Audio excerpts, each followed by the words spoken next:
শুরু করছি আজকে জীবন বিজ্ঞানের পরিপাককারী উৎসেচক থেকে। আগের দিনকে আমরা কিছু প্রশ্নের অ্যান্সার দিয়েছিলাম, পরিপাক সংক্রান্ত আমরা প্রশ্নগুলো পড়েছিলাম। আজকে আমরা পড়বো পরিপাককারী উৎসেচক কাকে বলছে। যে সমস্ত উৎসেচক পাচন ক্রিয়া বা পরিপাক ক্রিয়া অংশগ্রহণ করে, অর্থাৎ জটিল খাদ্যকে সরল খাদ্যে পরিণত করছে। অর্থাৎ আমরা যে সারাদিন যা খাবার দাবার খেয়ে যাচ্ছি, তো সেই খাবারগুলোকে পুরোটাই কি করছে, পুরোটা ডাইজেস্ট করছে যে সমস্ত উৎসেচক, যে জিনিসটা দিয়ে, সেটাকে বলা যায় পরিপাককারী উৎসেচক। ঠিক আছে, এবার হচ্ছে বিভিন্ন ধরনের এই পরিপাককারী উৎসেচকগুলো বিভিন্ন রকমের আছে। কি কি আছে? একটা আছে যে শর্করা ভঙ্গক উৎসেচক, যেটাকে বলা হয় থাকে কি অ্যামাইলোলাইটিক, বলা হয় থাকে কি অ্যামাইলোলাইটিক। তারপর আছে কি দেন প্রোটিন ভঙ্গক, যেটাকে বলা থাকে প্রোটিওলাইটিক। তারপর আছে তো স্নেহ ভঙ্গক, যেটাকে বলা থাকে লাইপোলাইটিক। ঠিক আছে, এবার হচ্ছে প্রত্যেকটার উৎসগুলো পড়তে হবে, আর কোনটার কাজে ভূমিকা, সাবস্ট্রেটটা না পড়লেও চলবে, মেন পড়তে হবে উৎস আর পরিপাককারীর ভূমিকা। যেমন হচ্ছে ফার্স্ট হচ্ছে টায়ালিন। টায়ালিনটা কোথেকে বেরোচ্ছে? লালা গ্রন্থি থেকে বেরোচ্ছে। তার টায়ালিনটা কি করে? সেদ্ধ শ্বেতসারকে মল্টোজে পরিণত করে। তার মানে আমাকে পড়তে হবে কি, যে কোন জিনিসটা কোন জিনিসে ট্রান্সফার করছে, সেই জিনিসটা কিন্তু মেন ইম্পর্টেন্ট এখানে। এগুলো মেনলি শূন্যস্থান পূরণ হিসাবে আসে। অ্যামাইলেজ, অ্যামাইলেজটা কোথা থেকে? অগ্নাশয় গ্রন্থি এবং আন্তিক গ্রন্থি। সেটা কোথায় যাচ্ছে? অ্যামাইলেজ শ্বেতসারকে মল্টোজ এবং আইসোমল্টোজে পরিণত করছে। মল্টেজটা কোথায় উঠছে? অগ্নাশয় গ্রন্থি এবং আন্তিক গ্রন্থি। কোথায় পরিণত করছে? মল্টেজটা মল্টোজকে গ্লুকোজে পরিণত করছে। ঠিক আছে, তারপর হচ্ছে আইসোমল্টেজ। আইসোমল্টেজটা আন্তিক গ্রন্থি থেকে বেরোচ্ছে। আইসোমল্টোজকে গ্লুকোজে পরিণত করছে। মানে এখানে প্রশ্ন কিরকম আসবে? এখানে ধর প্রশ্ন আসবে, ধর আন্তিক গ্রন্থি থেকে একটি শর্করা ভঙ্গ উৎসেচকের নাম লেখো এবং তার পরিপাকের ভূমিকা লেখো। তখন লিখতে হবে কি, যে আন্তিক গ্রন্থি থেকে সুক্রেজ বেরোয়। ঠিক আছে, এবং সুক্রেজ কি করে? সুক্রোজকে গ্লুকোজ এবং ফ্রুক্টোজে পরিণত করে থাকে। বুঝতে পেরেছিস? এরম ভাবে পুরো জিনিসটাকে বলতে হবে, যে কোনটাতে ট্রান্সফার করছে সেই ব্যাপারটা কিন্তু বলতে হবে। দেন হচ্ছে তো ল্যাকটেজ। ল্যাকটেজটাও আন্তিক গ্রন্থি থেকে বেরোচ্ছে। কি করছে? ল্যাকটেজ ল্যাকটোজকে গ্লুকোজ ও গ্যালাক্টোজে পরিণত করছে। ঠিক আছে, আচ্ছা এবার হচ্ছে প্রোটিন ভঙ্গক উৎসেচক। দেন হচ্ছে প্রোটিন ভঙ্গক উৎসেচক। প্রোটিন ভঙ্গক উৎসেচকের মধ্যে ফার্স্ট হচ্ছে পেপসিন। কোত্থেকে বেরোয়? তাহলে এখানে কি কি কোনগুলো পড়বি? দেখ, উৎসেচক পড়বি, উৎস পড়বি, পরিপাকের ভূমিকা পড়বি।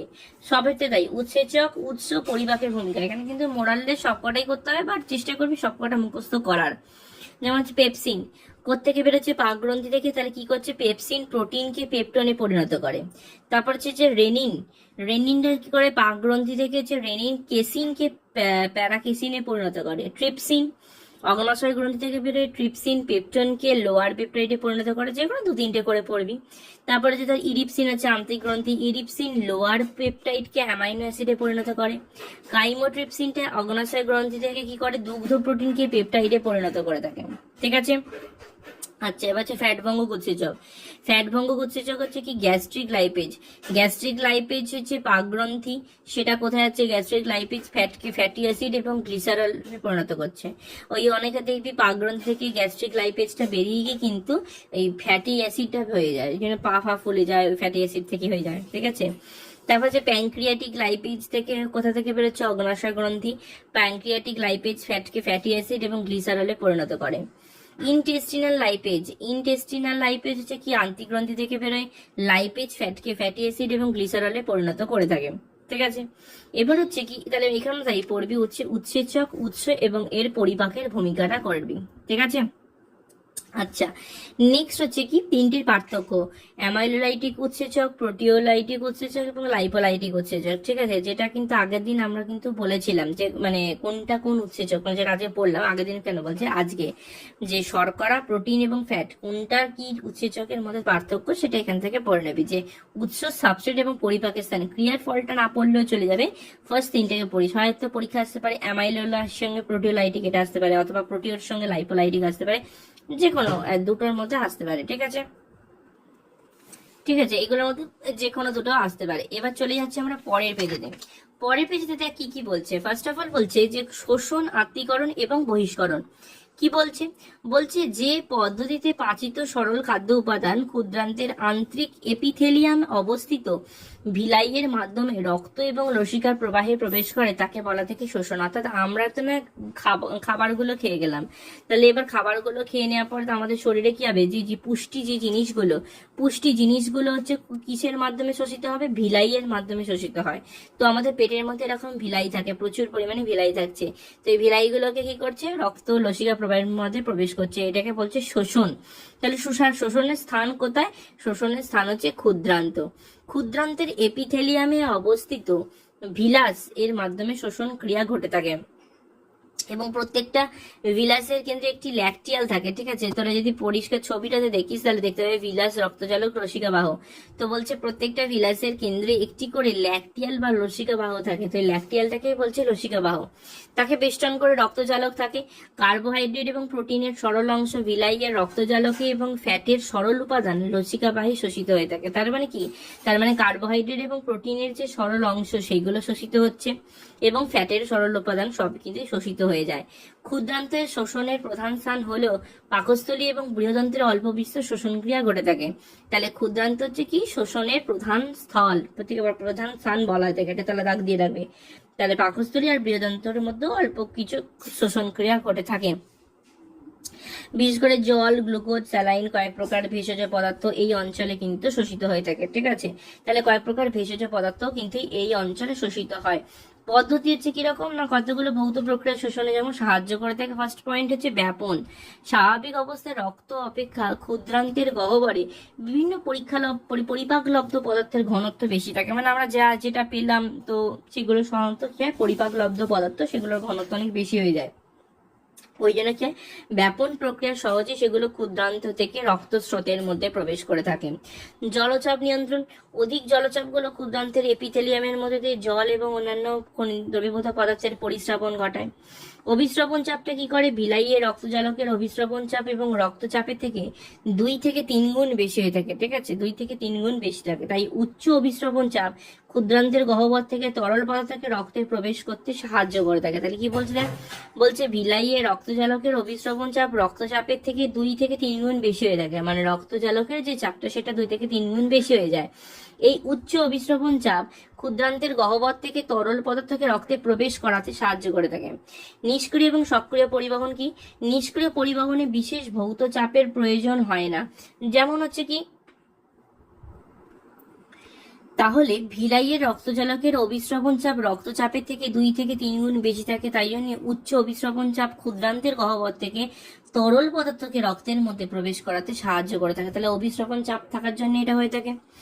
দেন হচ্ছে কি নিষ্ক্রিয় এবং সক্রিয় পরিবহন। নিষ্ক্রিয় পরিবহনে বিশেষ ভৌত চাপের প্রয়োজন হয় না।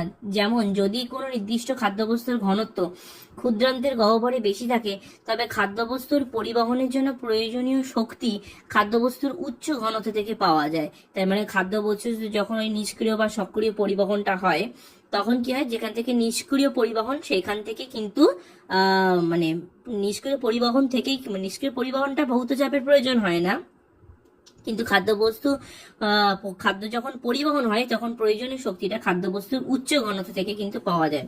আর সক্রিয় পরিবহনে এক ধরনের বাহক পদ্ধতি কাজ করে। এক্ষেত্রে বাহক পদ্ধতি এটিপি হচ্ছে শক্তি সরবরাহ করে থাকে, মানে এটিপি থেকে মেন শক্তিটা পেয়ে থাকে। এবার হচ্ছে আত্তীকরণ। আত্তীকরণ হচ্ছে যে প্রক্রিয়া শোষিত সরল খাদ্য কোষের প্রোটোপ্লাজমের অংশীভূত হয়ে থাকে সেটাকে বলা যায় আত্তীকরণ। অর্থাৎ মানুষ যে খাওয়া দাওয়া করছে তার শরীর তো আস্তে আস্তে কি মোটা হচ্ছে বা তার শরীরের মধ্যে যে পুষ্টিটা ঢুকছে সেটা হচ্ছে কি খাদ্যকোষের প্রোটোপ্লাজমে অংশীভূত হচ্ছে। ঠিক আছে, আমাদের শরীরে যে মাংস বৃদ্ধি পাচ্ছে সেটা কি বলছে, কিন্তু প্রোটোপ্লাজম অংশীভূত হচ্ছে, সেটাকে বলা আত্তীকরণ।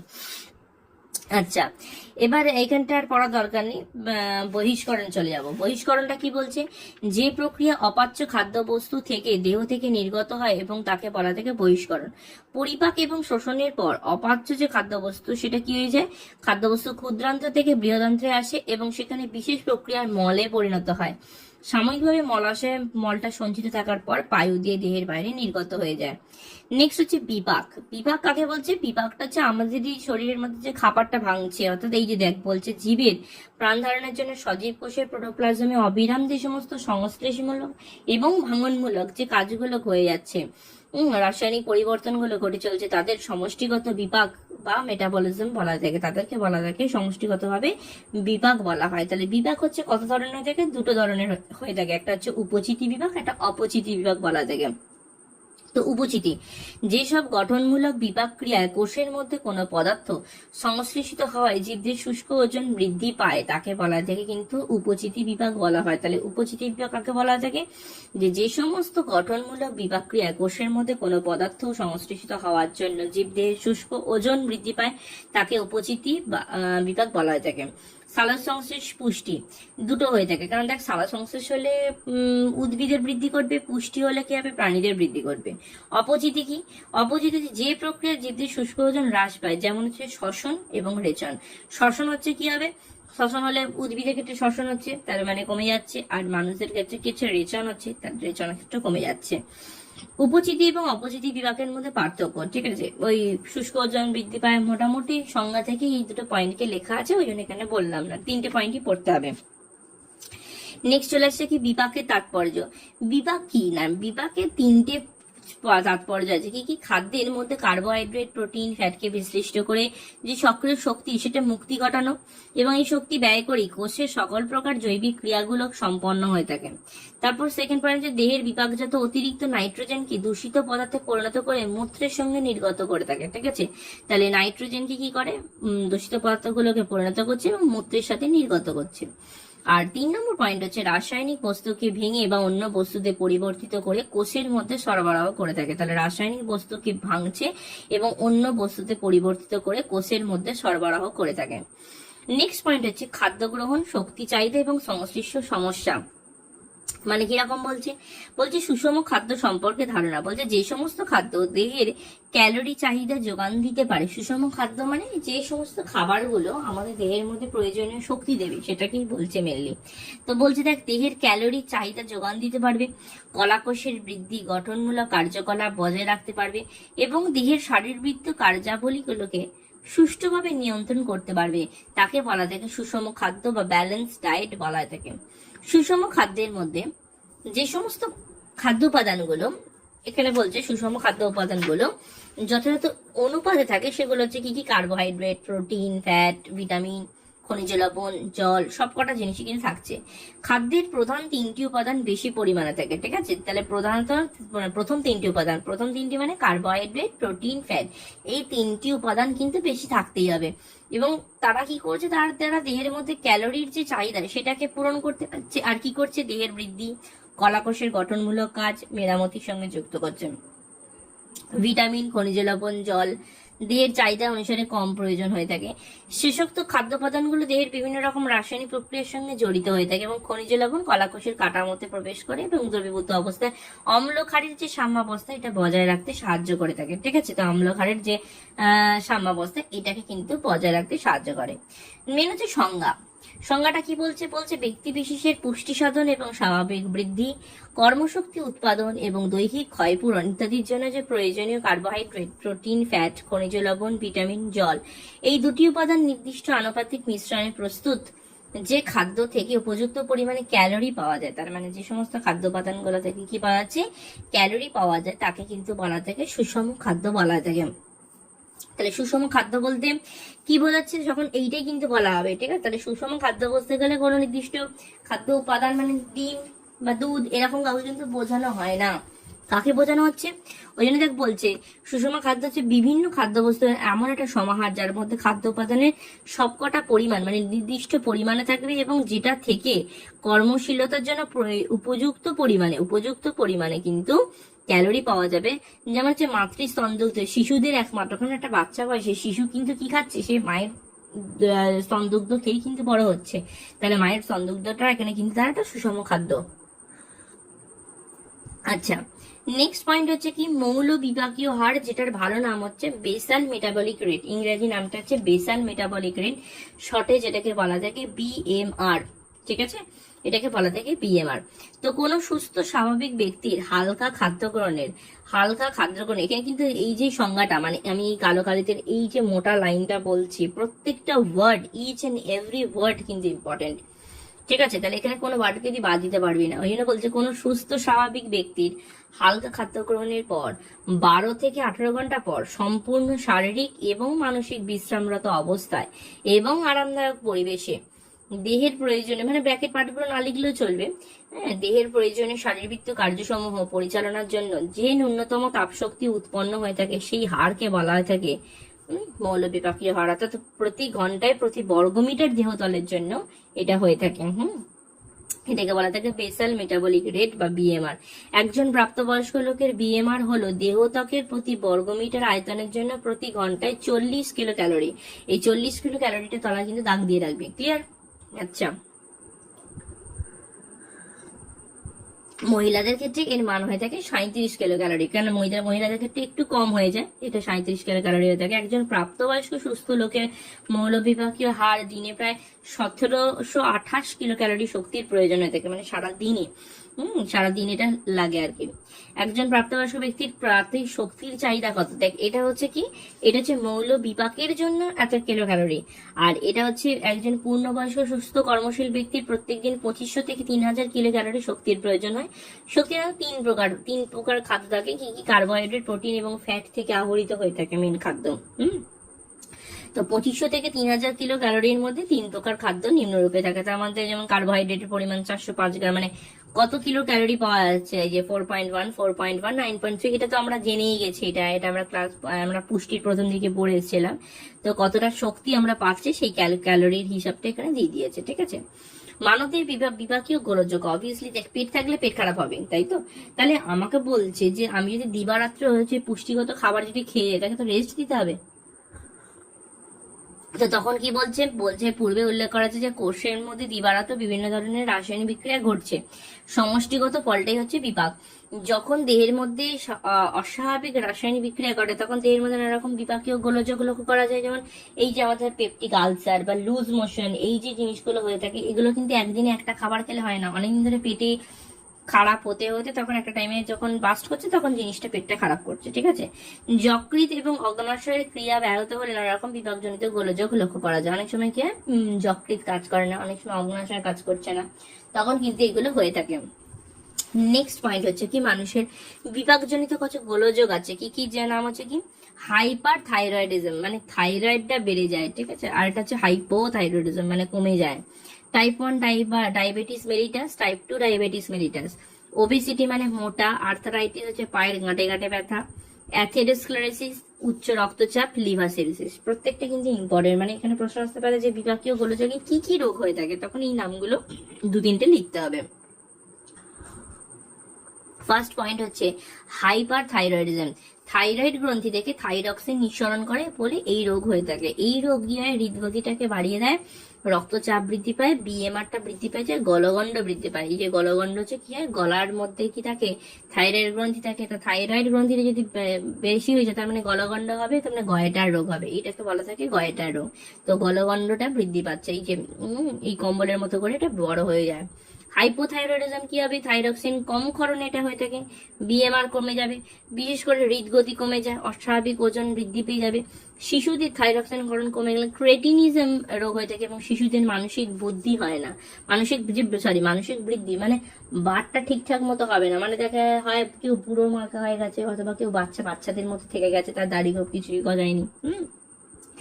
এবার হচ্ছে ডায়াবেটিস মেলিটাস, ইনসুলিন হরমোনের কম ক্ষরণের রোগ হয়ে থাকে। এই রোগের মধ্যে রক্তের শর্করার পরিমাণটা কি হয়ে যায়, বেড়ে যায়। অবভিয়াসলি এখনকার দিনে অনেক ম্যাক্সিমাম মানুষ হচ্ছে ডায়াবেটিস মেলিটাস আক্রান্ত হয়ে থাকে। এই রোগে রক্তের শর্করার পরিমাণটা বেড়ে যায়, ওজন হ্রাস পেয়ে যায়। যাদের সুগার হয় না তাদের হঠাৎ করে দেখা যাচ্ছে রোগা হয়ে যাচ্ছে, বারবার মূত্র ত্যাগ হয়, ঘন ঘন তৃষ্ণা পায়, রক্তে শর্করার পরিমাণ বেড়ে যায়। যে সমস্ত, ওই জন্য দেখবি পেজের নিচের দিকে লেখা আছে রক্তে স্বাভাবিক হচ্ছে 80 থেকে 120 mg শর্করার পরিমাণ। ঠিক আছে, তো ডায়াবেটিস ইনসুলিন নির্ভর করে থাকে, সেই প্রকার ডায়াবেটিসকে বলা থাকে টাইপ 1 ডায়াবেটিস। আর যে সমস্ত ডায়াবেটিস ইনসুলিন নির্ভর নয়, মানে কেউ কেউ দেখবে সুগারের শুধু ওষুধ খায়, সেগুলোকে বলা থাকে টাইপ 2 ডায়াবেটিস। আর যারা ইনসুলিন নেয় তাদের ক্ষেত্রে বলা থাকে টাইপ 1 ডায়াবেটিস। আচ্ছা, নেক্সট হচ্ছে কি স্থূলতা বা ওবিসিটি। স্থূলতা বা ওবেসিটি মানেটা কি, আমাদের দেশের প্রায় 1/4 হচ্ছে মানুষ অতিরিক্ত ওজন বা স্থূলতা বা ওবেসিটির শিকার। মানে কি আছে, পেটের মধ্যে ভুঁড়ি থাকবে। স্থূলতা বলতে গেলে বোঝায় আদর্শ ওজন অপেক্ষা, মানে একটা মানুষের বয়স অনুযায়ী যে একটা ওজন থাকে, ওজন থেকে যদি 20% বেশি ওজন, ওজন বৃদ্ধি, রক্তচাপ বৃদ্ধি, হৃদরোগ, ডায়াবেটিস, ফুসফুসের মধ্যে ওটু গ্রহণের পরিমাণ হ্রাস করে দেয়, কারণ সে তো নিঃশ্বাস নিতে পারবে না। নিঃশ্বাসের যে লাইনগুলো পুরোটাতে চর্বি জমে গেছে, ওই জন্য মধ্যচ্ছদে সঞ্চালন হ্রাস, পেটে তো পুরোটাই চর্বিতে ভর্তি, তাহলে সঞ্চালনটা করবে কোথায়? এই যে পেটের, এই যে এই পেটের দেখবি বুকের এই নিচটা করে আমরা পড়েছিলাম মধ্যচ্ছদা থাকে, তাহলে মধ্যচ্ছদা থাকে তো ডাউন হতে হবে, তবে তো বুকটা খুলবে।